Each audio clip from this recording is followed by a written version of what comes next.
E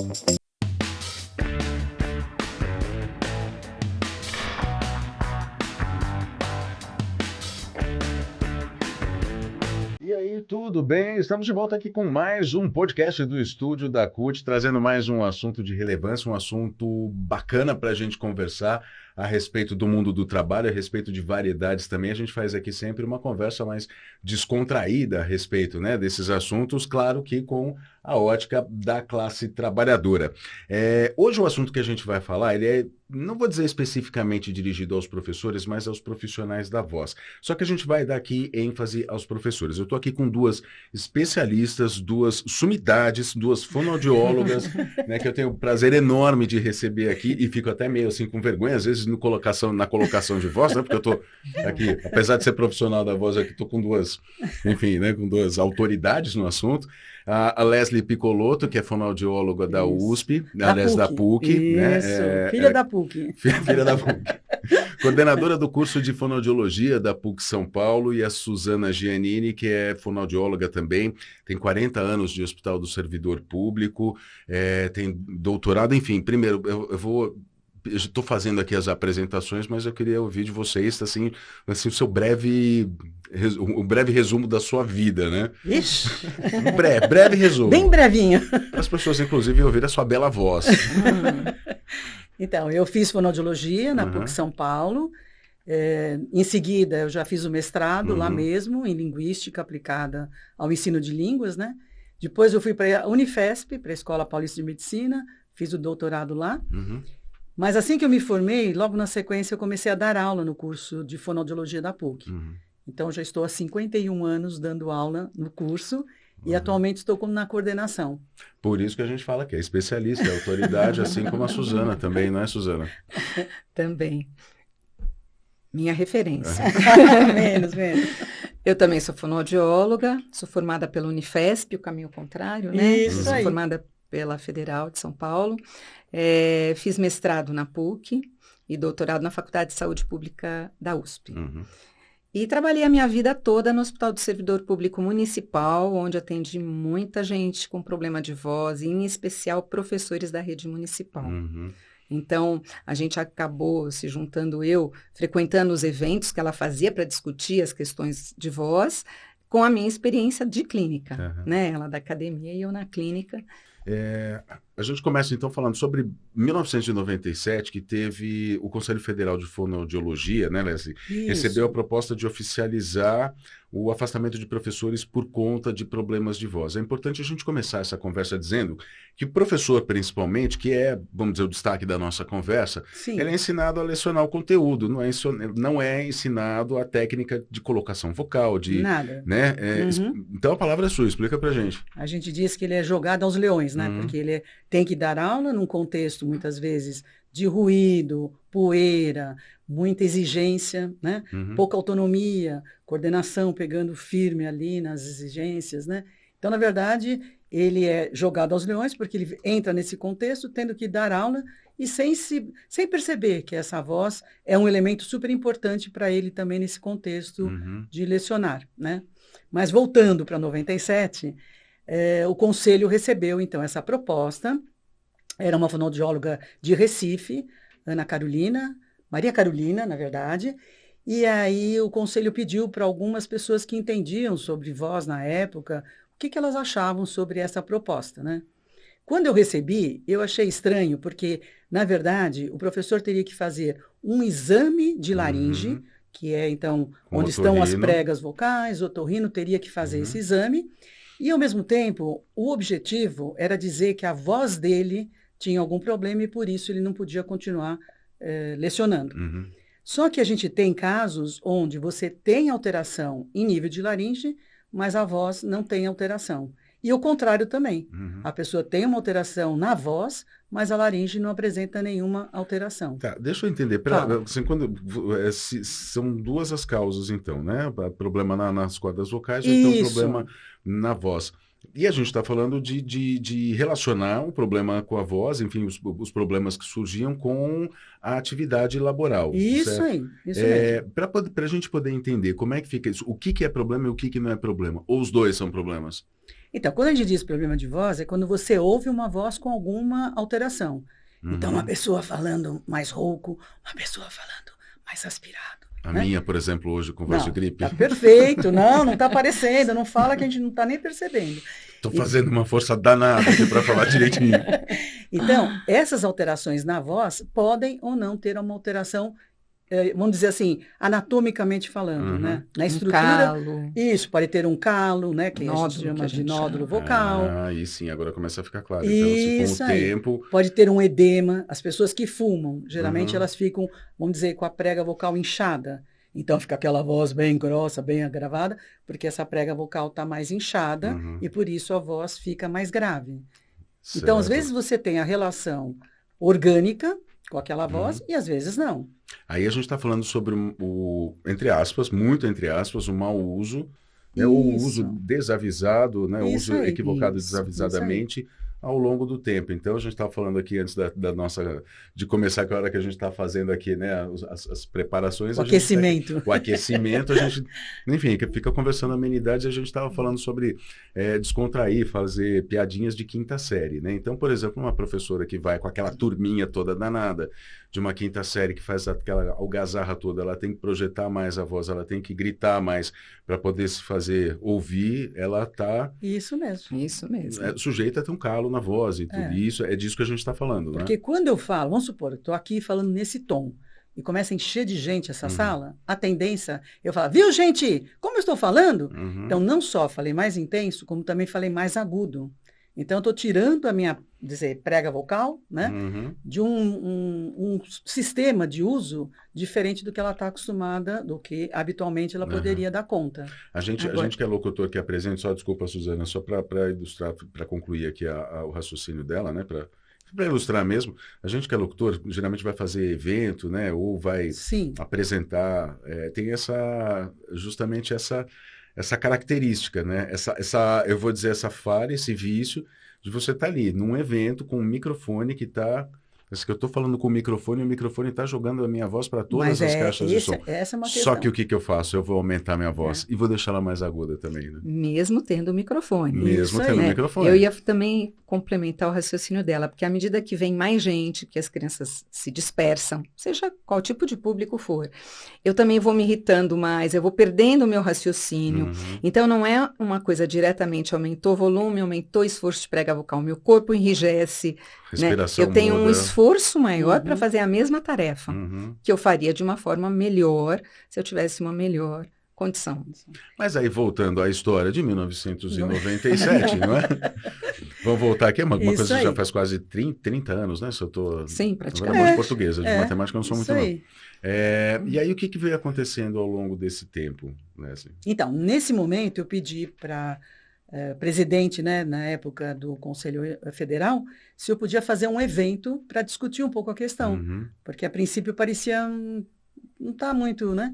E foi quando a gente deu início aos seminários de voz da PUC São Paulo, onde a gente convidava, inclusive assim, eu digo que esse momento nosso aqui com você é muito importante, porque todo esse trabalho nosso, desde 97, ele não será, vamos dizer, completo se não tiver o trabalhador sabendo dele, né?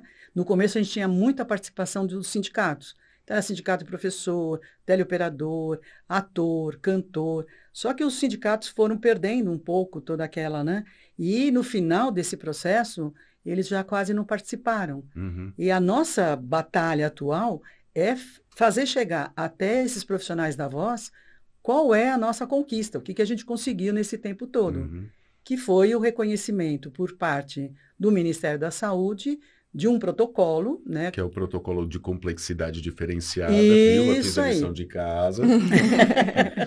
Que é do distúrbio de voz relacionado ao trabalho. Ou seja, o Ministério reconheceu que existe a possibilidade de um profissional que faz uso da voz no seu dia a dia vir a ter um problema se ele estiver num contexto de trabalho onde esse contexto seja inadequado para ele em termos não só do ambiente, como também da organização desse trabalho. Ok, eu sou um professor, então eu estou aqui assistindo essa nossa conversa, esse nosso podcast, estou tomando conhecimento de que existe o protocolo de complexidade diferenciada e por meio desse protocolo eu posso garantir direitos né?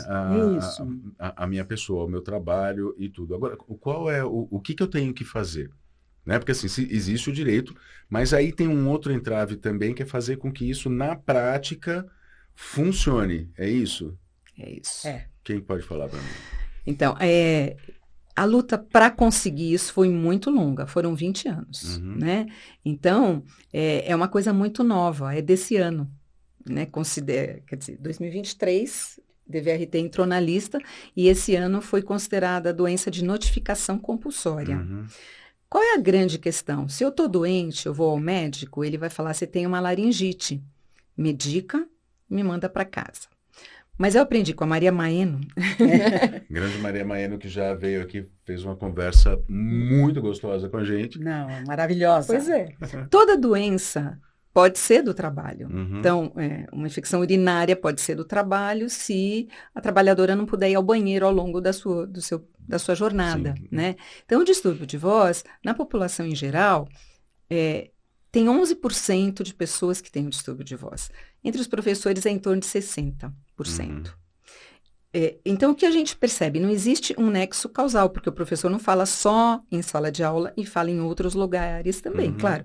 Em casa, na igreja, às vezes canta. Então, esse nexo é muito difícil. Tem que ser um nexo epidemiológico, relacionado à quantidade de pessoas que adoecem naquela ocupação. Então, quando você pergunta o que fazer, é o nosso impasse atual. Né? Capacitar profissionais da saúde para considerarem isso como, suspeitarem disso como uma doença relacionada ao trabalho, e também acho que a classe trabalhadora, aquele que é profissional da voz, tem que estar consciente no sentido de auxiliar nesse movimento, né? Tem que haver notificação, né? Tem que haver notificação. Exatamente. E aí, qual é o principal entrave para haver a notificação? Sou um trabalhador, eu preciso fazer a notificação. A gente sabe que tem muitas empresas que preferem botar panos quentes, elas colocam alguns obstáculos, não só, a gente está falando aqui de doença relacionada, né, ou de problemas relacionados ao uso da voz, mas, enfim, das diversas patologias que existem e que são caracterizadas como doenças de trabalho, existe um certo bloqueio das empresas em fornecer a notificação e tudo, né? Meio para isso, o que é? Procurar os sindicatos, por exemplo. Os professores podem, para quem em São Paulo, procurar a POSP para ter uma orientação jurídica, uma força maior para poder exigir a notificação. Você quer falar? Pode falar. Eu acho que sindicato, acho que a gente pode pensar também nos Serestes, Isso, né? Porque eu acho que aí tem um espaço bem importante e principalmente no sentido de capacitar as pessoas do sindicato para saber o que é esse distúrbio de voz. Muitas vezes, eu lembro uma vez num evento que a Leslie estava falando na mesa e as pessoas estavam preocupadas porque não estavam preocupadas com a questão de voz como se fosse uma coisa menor. Eu acho que só quem adoece, que perde a voz e não pode trabalhar, é que dá conta da importância disso, né? Enquanto você está trabalhando, você tem outras preocupações, inclusive ligadas à sobrevivência, ao salário, enfim, né? Agora, aquele que perde a voz, o professor que perde a voz, ele perde a identidade, né? Porque ele deixa de ser professor, muitas vezes. Ou fica encostado, que é o caso da readaptação no serviço público, ou ele fica, ou é demitido no serviço privado. Eu sou suspeito para falar sobre a perda da voz, né? Eu primeiro, assim, acho que eu sou privilegiado, sou tudo de quase nunca, mesmo quando estou gripado, como assim, a gente vive pegando poeira, poluição, essas coisas, acaba, enfim, né, sendo impactado por isso. Então. Mesmo quando eu estou gripado, é difícil eu perder a voz, mas só para ilustrar o que a Suzana está dizendo, para você que está ouvindo a gente, qual é o tipo de angústia, na verdade não é nem ansiedade, angústia que dá, por exemplo, quando a tua respiração não está ali a todo vapor, não está plena para você... Para dar conta. Para dar conta, exatamente, de você conseguir terminar uma frase que você está formulando. Então, para quem trabalha com isso, no caso, como a Suzana está dizendo, no caso do professor, que está ali, ele tem todo o conteúdo na mente dele, não a obrigação, mas a responsabilidade, a paixão de dividir aquele conteúdo, conhecimento dele. E ele está ali com a dificuldade para colocar o trabalho dele em prática, para poder dividir o conhecimento dele com as pessoas, com as crianças, com os alunos, com os jovens, enfim, com quem for, justamente por causa disso. Então, é aquele negócio, né? E muitas vezes as pessoas também elas não se dão conta de quando elas estão perdendo a voz ou de que elas estão com algum problema. Tem gente que fala assim, eu quero até parar de falar um pouquinho, né? Que estou falando demais e tudo. O silêncio é ouro, aquelas coisas. Mas a nossa fala é um patrimônio que não tem preço. Não tem preço, né? E voltando para a questão da notificação, se não tem notificação, também não tem como organizar uma linha de cuidado para aqueles que foram notificados. Então, a notificação para nós hoje é a base da nossa próxima batalha, né, Suzana? E qual é essa próxima batalha? É justamente capacitar as pessoas, desde profissionais da saúde que estão ali no posto de saúde, porque, na verdade, assim, frente à suspeita, já é possível fazer a notificação. Então, quanto mais a gente conseguir fazer essa notificação, mais a gente garante linha de cuidado para professor, para teleoperador, enfim, para os profissionais. A gente vai falar das outras profissões em geral. ao longo agora da nossa conversa. Mas só para completar aqui, para não ter uma dúvida que surgiu agora, se eu sou um professor e eu percebi que eu estou com algum problema que pode ser decorrente desse, mais uma vez, muitas aspas aí, né, do mau uso da voz ou da voz colocada equivocadamente, qual é o profissional que eu devo procurar? Fonoaudióloga, fonoaudiólogo, otorrinolaringologista? Quem que eu procuro para poder até dar sequência depois da notificação e tudo? Geralmente, o fonoaudiólogo, quando ele recebe um paciente, ele encaminha para o otorrino, porque ele não vai começar a trabalhar com aquela pessoa sem saber o que de fato, se tem alguma alteração e qual é essa alteração, porque para cada alteração é um processo terapêutico diferente, né? Então, indo para um fonoaudiólogo, vai ser encaminhado para o otorrino. Ou o otorrino, se perceber que é um caso que necessita de terapia fonoaudiológica, vai encaminhar para a fono. Tá. A gente trabalha muito em parceria, né? Acho que das profissões que o fonoaudiólogo conversa, né? Que não tem concorrência, né? Eu acho assim, tiveram vários problemas, vamos dizer assim, no passado, entre as profissões, mas hoje a gente percebe que há uma necessidade um do outro, né? De se complementar, né? Tem muitas trocas, porque a gente trabalha com o mesmo paciente que precisa tanto do atendimento fonoaudiológico quanto do exame do otorrino, né? Até porque, às vezes, ele precisa de uma cirurgia, Sim. de um medicamento, né?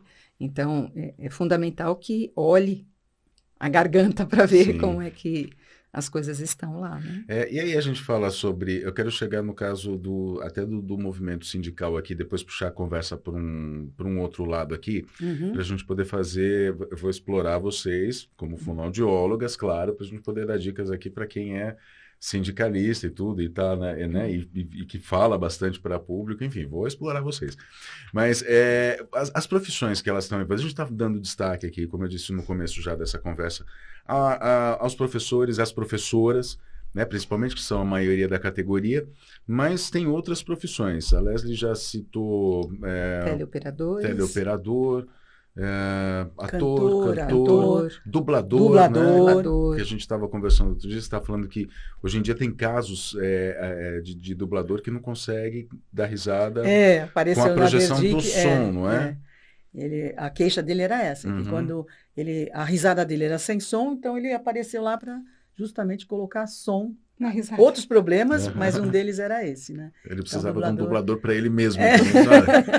Na hora da risada. Né? É isso aí. Mas, assim, o que a gente percebe é que muitos desses profissionais que a gente citou, primeiro, ator, cantor, tem pelo menos assim, ele pode não fazer algum exercício, algum aquecimento, não ter um cuidado com a voz, mas ele sabe que deveria. Porque, vamos dizer, culturalmente, isso é posto já, né? O operador de telemarketing, quando ele entra numa empresa, geralmente o empregador ali oferece um curso, às vezes, né, um acompanhamento, enfim. Então, ele tem um pouquinho de respaldo. Agora, o professor é o que entra mesmo para o seu exercício profissional sem nunca... Como você diz, jogada aos leões já, né? Jogada aos leões. Tem um linguista, em 1936, como é? Aí, Silvério Bueno, uma coisa assim. Ele propôs uma cartilha naquela época era para normalistas, onde ele dava algumas dicas de como usar a voz, de que fazer com a voz, e era para ser utilizada nos cursos de formação de normalistas, né, na época, que seria hoje a formação de professor, certo. né? E em 1936 e até hoje isso não aconteceu, né? Hoje a gente sabe, mesmo com operador de telemarketing ou não vou dizer o caso de ator e enfim, de dublador, cantor, já existe, já faz parte da própria formação, Sim, né? Você ter, isso. apesar de não ter os cuidados, eu como locutor, por exemplo, que estou fazendo meia-culpa porque eu também não tenho muitos cuidados, eu deveria fazer aquecimento vocal e tudo, essas coisas, mas acabo não fazendo. A correria do dia a dia também, enfim, esse mundo doido que a gente vive, às vezes não permite, né? Mas deveria. Não estou aqui querendo me livrar de culpa nenhuma, não. Mas, assim, para outras profissões, principalmente no mundo predatório que a gente vive, capitalista, de exploração ao extremo da mão de obra das pessoas, né? Então, você é contratado ou contratada como operador ou operadora de telemarketing, senta lá e faz. Né? Como você vai falar, muitas vezes não tem essa preocupação. E aí é onde acontece... Sim. Pode acontecer isso. Estou errado ou estou falando bobagem? Não, está certíssimo. Se a gente pensar, por exemplo, no teleoperador, ele não vai ter o público, o ruído, mas tem pressão de tempo, né? Tem uma fala que não é a dele, repetida, né? Muitas vezes não tem escuta, porque muita gente não tem paciência de ouvir o que ele vai dizer, né? Então, é um trabalho de muita insatisfação. Sim, e aí entra naquilo, né? Que eu quero destacar isso de novo, porque foi algo muito interessante que você disse o funcionamento do corpo físico, do organismo, por causa das condições psicológicas que alteram a nossa condição vocal. E se a gente vai ver, é isso mesmo, quando você fica nervoso, o que acontece com a tua fala é mudar, assim como você quando fica feliz, quando você se empolga, né? Eu costumo perceber muito isso, por exemplo, agora que é uma conversa muito agradável, um tema muito interessante, com duas pessoas super agradáveis aqui, a entonação muda, não é? Assim, a colocação flui, né? Assim, você respira de uma maneira diferente, ao contrário das situações de tensão, não é? Sim. E você sabe que lá em 97, quando a gente começou, o que aparecia mais entre os professores eram os problemas de voz. Só que o dia a dia... Os coitados desses professores, que eu também sou professora, mas eu digo que o meu contexto é diferente de um professor que está ali com as crianças, ensino fundamental, enfim.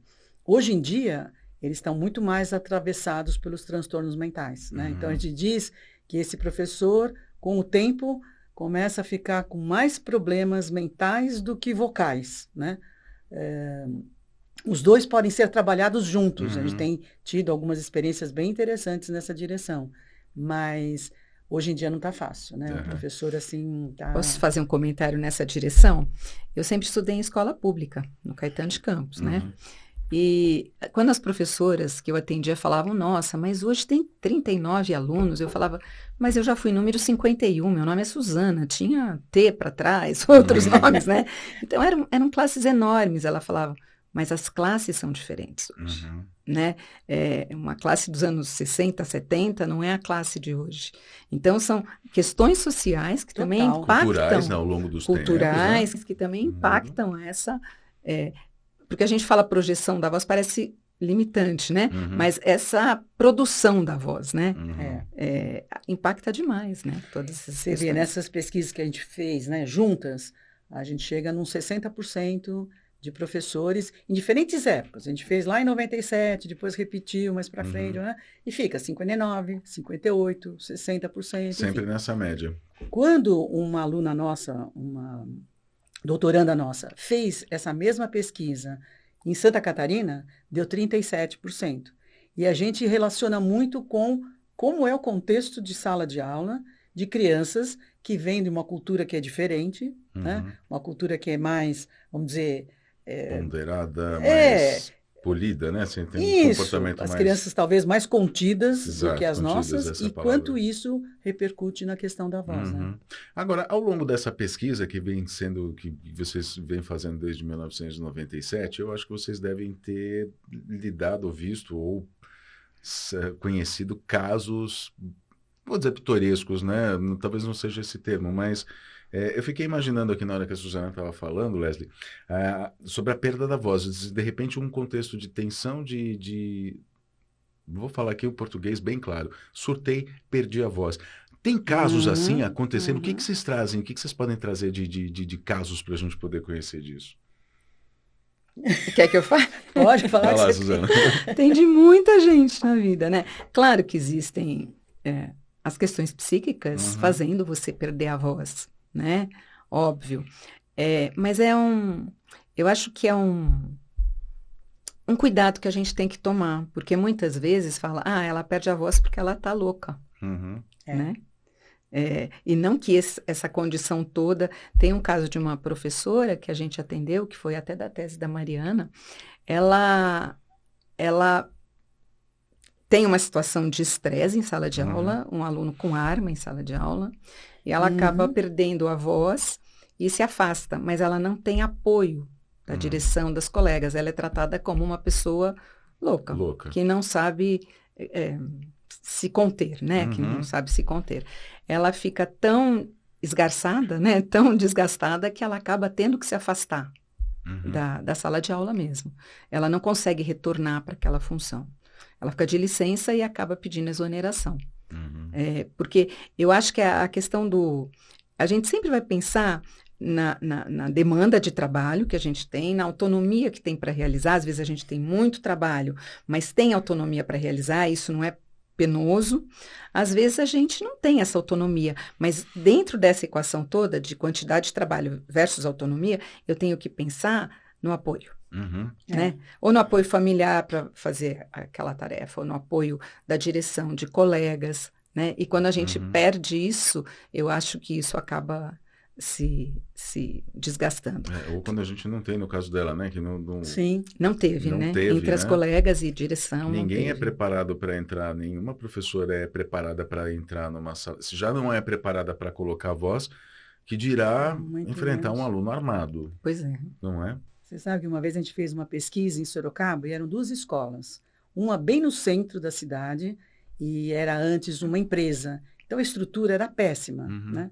E a outra que era mais tipo rural, que tinha até assim árvores, naquele, sabe? Você fala, nossa, que tranquilo. Paraíso. E aí quando a gente chegou, a gente falou, bom, é claro que vai ter muito mais problemas de voz na escola do centro da cidade do que a outra. E aí deu o contrário. Por quê? Porque no centro da cidade a coordenadora era maravilhosa.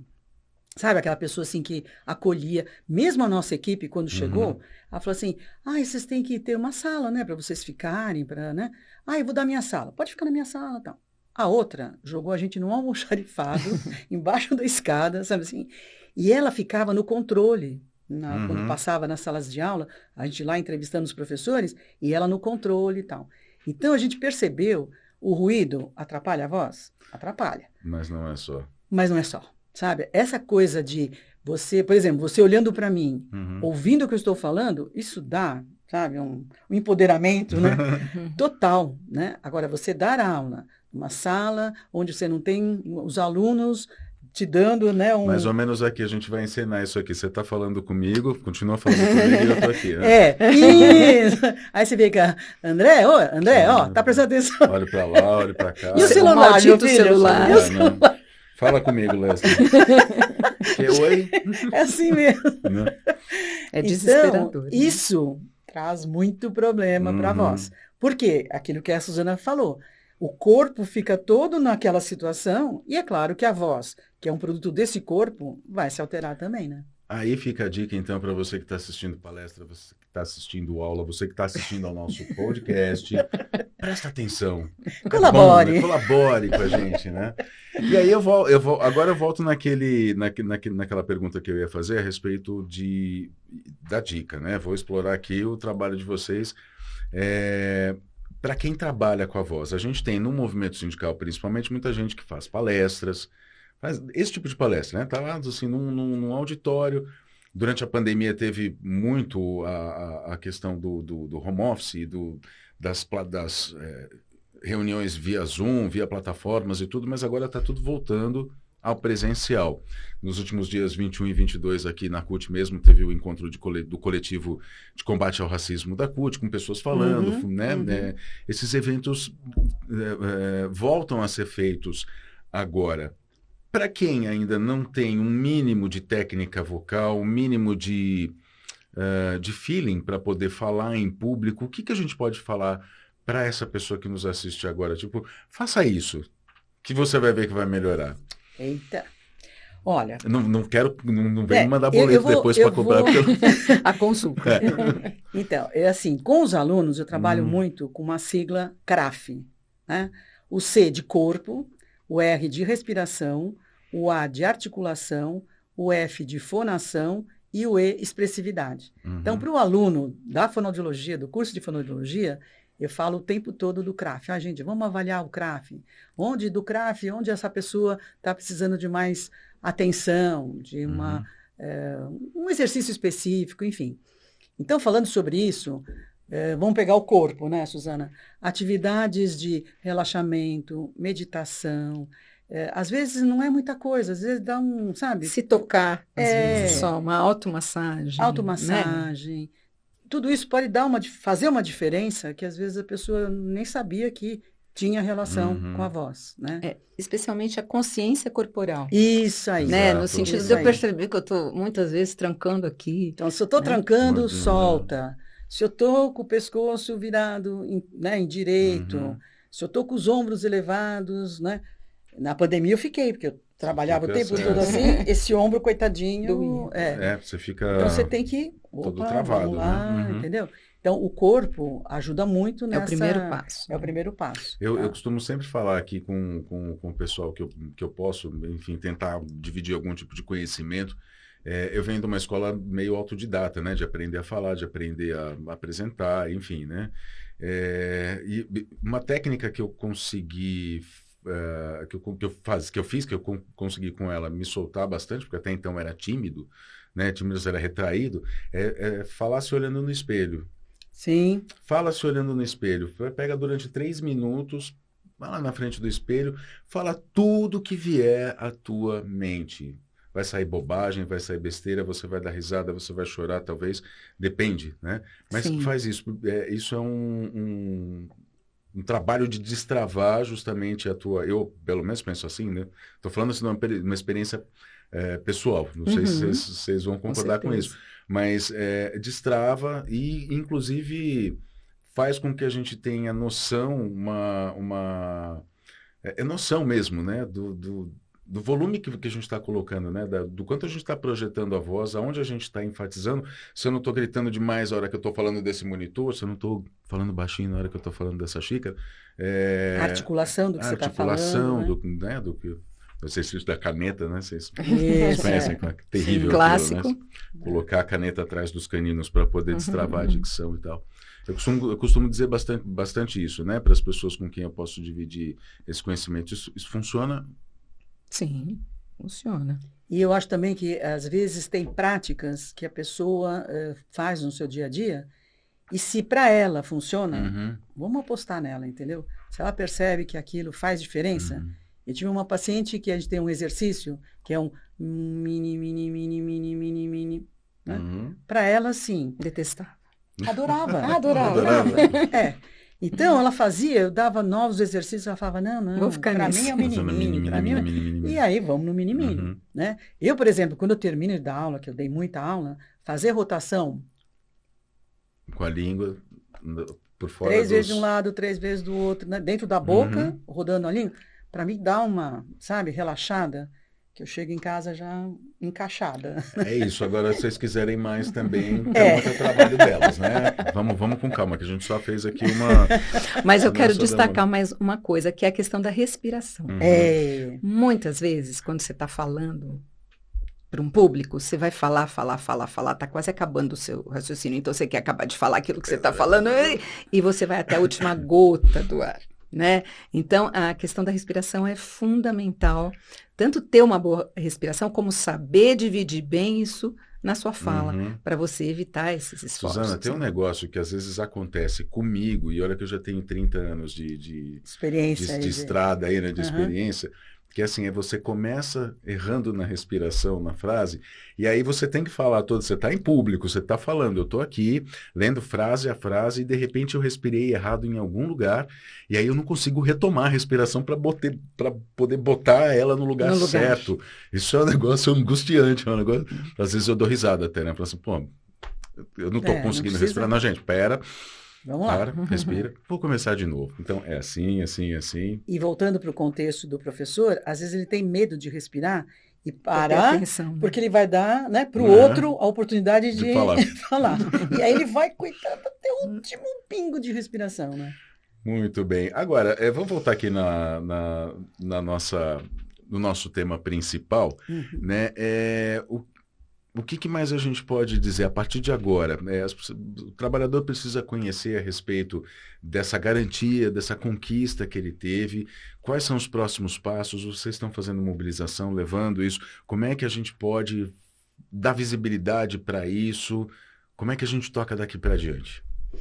Então, em 97 começou, como você já disse, né? E nós fomos até 2018 tentando fazer com que o Ministério da Saúde reconhecesse. Primeiro tinha uma questão do reconhecimento de laringopatia relacionada ao trabalho e não distúrbio de voz. Você foi explicando, né, que essa laringopatia só servia para quem tivesse lesão. Entendeu? E a gente já falou anteriormente que às vezes a voz está ruim sem ter lesão. Isso aí. Então a gente conseguiu. Teve também o movimento disso entrar pelo INSS, que aí era uma outra questão, né? Uma questão é você entrar pelo Ministério da Saúde com uma proposta para ajudar aquele a não vir ter um problema de voz. Outra coisa é a questão previdenciária. Né? Então também sair do INSS, enfim, foi um caminho assim, ia e voltava, né? Várias vezes. Quando chegou 2018, então saiu pelo Ministério da Saúde esse protocolo. 2022 acho que é isso, ele entrou na lista das doenças relacionadas... 2020. Doenças relacionadas ao trabalho. Só que entrou e depois de 24 horas já saiu. Porque foi aquele momento... Da Covid. Da Covid, que a lista toda que tinha sido atualizada caiu. Aí a gente segue e consegue 23. Aí que vem 2023, que entre como fazendo parte dessa lista das doenças relacionadas ao trabalho. E atualmente 24 é a notificação, agosto, agora, recente. Vamos dizer, oficializar a necessidade da notificação, pensando justamente que sem a notificação, a doença não existe. O distúrbio não acontece e, portanto, você não tem como criar, né, uma linha de cuidado, iniciativas de ações para que você possa reverter aquele problema. Então, nesse momento, a gente vai ter um congresso agora, que começa essa semana, e nesse congresso terá uma mesa... Essa semana, dia... Amanhã. 20... Amanhã, dia, a gente está gravando assim... Esse programa no dia 26, né? Então, assim, de 27 a 30. Amanhã pode ser 28, né? Pode ser 2 de dezembro. Então, vai de 27 a 30 de novembro. Onde nós teremos uma mesa onde um médico, o CAL, vai falar sobre a questão da notificação, da importância da notificação. Então, isso tem que ser falado para fonoaudiólogos, para otorrinos, para profissionais da saúde em geral, e por isso a importância desse momento que também o trabalhador, sabendo disso, vai fazer um movimento para que seja feita essa notificação, para que possa reverter em ações que vão beneficiar, né, o seu dia a dia. Maravilha. E a gente aqui na CUT vai fazer o nosso papel de botar esse assunto aí adiante para que todo mundo conheça, né? Isso aí. Gente, eu queria agradecer. Se vocês querem fazer mais alguma consideração? Faltou perguntar alguma coisa? Não, acho que é só mesmo agradecer a oportunidade, que para nós foi muito importante. Calma que não terminou ainda, né? Para a Maria Maiano, quando ela esteve aqui, a gente conversou assim... O assunto, enfim, né, numa hora descontraída, a gente estava falando de cinema e eu quero fazer alguma pergunta para conhecer um pouco do íntimo de vocês aí, se vocês me permitirem, e já que o assunto nosso é voz, eu queria perguntar para vocês, hoje, no Brasil, seja lá quem for, ator, atriz, professor, professora, quem tem a melhor técnica vocal, na opinião de vocês? Não vale falar de mim, por favor. Tá? Mas você está entre eles. Olha, eu acho que eu vou dar uma resposta que vai na direção contrária de técnica, porque para nós a voz ela carrega muito Ela é mais emoção, coisa. né? Então, por exemplo, um Chico Buarque de Holanda consegue me emocionar. Sim, mas desculpa, quando eu estou falando de técnica vocal, não é, A técnica. a colocação, A que nem técnica você em diz si. agora, né? Que assim, Isso. eu tô aqui fazendo um esforço, eu vou confessar, eu estou fazendo um esforço danado aqui para deixar minha voz moduladinha, já até bati no microfone, mas deixar minha voz moduladinha, assim, afinal, eu estou na frente de duas fonoaudiólogas, né? Eu tenho que, né, fazer um trabalho bonito aqui, mas no dia a dia eu não falo assim, eu trabalho, mesmo no trabalho eu costumo, enfim, ser mais livre na fala. Mas o que eu estou falando é justamente sobre isso, sobre você, sobre a tua fala, né? A tua técnica de conquistar a pessoa. Vamos dizer assim, né? Só para reformular a pergunta. Então, para mim é Chico Buarque de Holanda que dá assim, traz um contexto, né? Pela música, pelo momento que eu vivi, né? Das músicas dele, enfim. Então, quando eu ouço a voz dele, para mim, sabe, mexe comigo, né? E o Chico Buarque nunca vai deixar de ser tão atual, principalmente nessa época que a gente está vivendo agora. Mas eu vou dizer uma coisa, quando você está numa sala de aula com jovens, às vezes você fala Chico Buarque de Holanda e alguém fala, de quem que ela está falando? Né? De quem que ela está falando, exatamente. Mas a gente tem, só antes de passar a bola aqui para a Suzana, né, para fazer, enfim, a mesma pergunta, a gente tem nesses últimos tempos aqui alguns acontecimentos no Brasil, como a própria as inúmeras tentativas de golpe, né? Começaram ainda antes, ainda na época das eleições de 2022, aliás, muito antes que isso, essa ameaça, né, do que a gente viu, do que o Brasil viu em 1964 voltar. Sim. Agora a gente tem, por exemplo, um filme, e é um dado muito interessante que eu queria trazer aqui, e para dialogar com essa história do jovem não conhecer Chico Buarque, é que assim, você tem dois lançamentos, digamos, você tem no cinema hoje dois hits, né? Você tem dois grandes sucessos, que é o filme Ainda Estou Aqui, e o outro que é o Wicked, né? Que é a história lá do Mágico de Oz, e que tá todo mundo falando, a história da Disney e aquelas coisas. Ainda Estou Aqui, tá na frente no Brasil. Que bom. Isso é Mas muito você sabe bom. que a minha filha levou a minha neta, 14 anos, e ela ficou assim super, impactada. Eu achei que ela ia voltar, porque às vezes ela tem, né, umas falas assim que eu falo, mudou, né? Mas ela, assim, ela foi atingida pelo filme. Acho que o filme bonito, tem, né?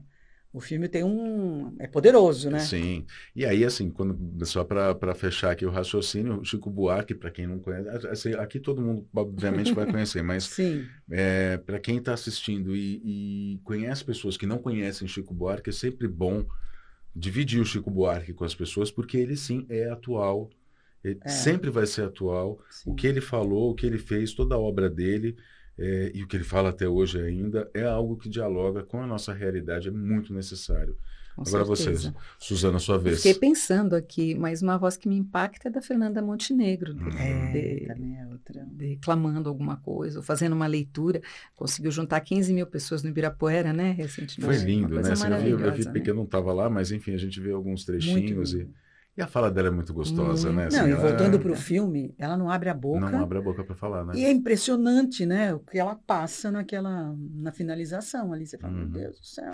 A Fernanda Montenegro tem um meme na internet com uma novela que ela fez, que era belíssima, que eu acho belíssima a fala que ela faz, que ela conta a história de que saiu do aeroporto de Paris, ou saiu de algum lugar e foi para Paris, teve que atravessar aquele aeroporto imenso, pegar um avião para o Rio de Janeiro, não tinha para São Paulo, não tinha para São Paulo, desceu no Rio de Janeiro, teve que fazer a baldeação de um aeroporto para outro, para fazer a ponte aérea para São Paulo, para pegar 23 de maio para chegar em casa. Eu estou exausta. Gente, eu acho aquilo assim, é fantástico ouvir aquela mulher falar, que ela tem aquele tipo de interpretação. Mas é isso, gente. Eu queria agradecer de novo, botar aqui o nosso podcast à disposição de vocês, né, para eventuais desfechos ou, enfim, né, desdobramentos, obrigado, desdobramento, é essa a palavra, às vezes foge, desdobramentos aí que a gente tiver nesse caso, um assunto muito importante que interessa muita gente, interessa quem é locutor, interessa quem é professor, interessa muitos dos trabalhadores. Queria agradecer por vocês compartilharem essa conquista aqui com a gente, né? A Suzana Giannini e a Leslie Piccolotto, duas fonoaudiólogas excelentes. Quem quiser conhecer o trabalho de vocês, vocês têm redes sociais? Eu tenho e-mail. E-mail. É bem fácil. Tenho rede social, mas não posto então, coisas assim, de trabalho. Ou então, assim, para conhecer o trabalho de vocês, a própria pesquisa está publicada em algum sim, lugar? Sim, tem, pelo nome. Vários, Não estou falando de biscoitar, não, gente. Eu estou falando de... Não. E aí, como é Tá, que faz? muita coisa publicada. Então, o meu e-mail é lesliepf, eu sempre falo Leslie Prato Feito, porque aí ninguém mais esquece, @pucsp.br. Pucsp, que é PUC, SP. Isso aí, PUC ponto São .br. Paulo, né? Isso aí. .br. O meu é ppgiannini@gmail.com. Tá certo, gente. Eu queria agradecer mais uma vez aqui a você também que nos acompanhou até aqui. Não esquece, que era um negócio que eu esqueci que eu tinha que falar já desde o começo do podcast, que é você seguir a gente aí nas nossas redes sociais, CUT Brasil, acionar o sininho, né? Tem um sininho que você coloca lá para receber as notificações, para você estar sempre por dentro dos conteúdos que a gente traz aqui no nosso podcast. A gente está começando essa jornada aqui, trazendo, por exemplo, essas duas especialistas maravilhosas aqui para falar sobre esse assunto, mas vai ter muita coisa que a gente vai fazer aí ao longo do ano. Então, eu queria agradecer, falhou a voz agora. Queria agradecer, eu falei, já chega uma hora que falha, mas eu queria agradecer então mais uma vez a Suzana e a Leslie e a você que nos acompanhou até aqui no nosso podcast Estúdio CUT. Valeu!